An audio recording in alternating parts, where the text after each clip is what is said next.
Oil prices are up after a crucial U.S. pipeline was put out of action by a cyber attack that's prompted fears of supply shortages. Brent crude hit $68.85 a barrel, having risen by 1.5% last week. Now it's still hovering at about $68 per barrel. US WTI rose about $65 a barrel after gaining more than 2% last week. The largest fuel pipeline system in the U.S. remains largely shut down 2 days after the ransomware attack was detected. Emergency powers have been enacted to keep fuel supply lines open. Colonial's 9,000-kilometer-long pipeline runs from Texas to New York. It supplies almost half the fuel consumed on the East Coast, serving 50 million people. Simon Marks joins us now. Simon, no timeline yet on when Colonial's main pipelines will get back online? No, and indeed there are many questions still hanging over this cyber attack and precious few answers.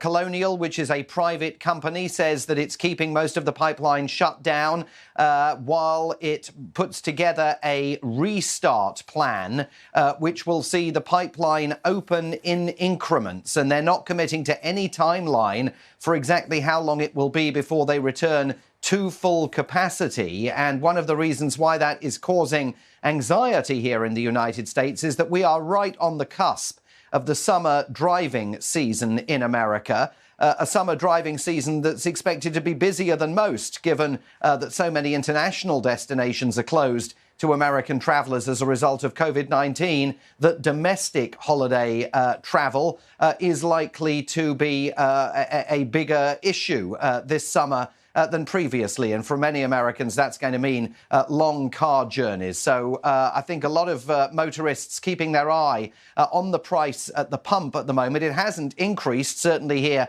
in Washington, D.C., since news of this pipeline attack broke over the weekend. But there's nervousness, of course, as to the impact on prices at the pump the longer the Colonial Pipeline is shut down. It's a very busy period up ahead. Are gasoline traders now looking beyond the U.S. for supplies?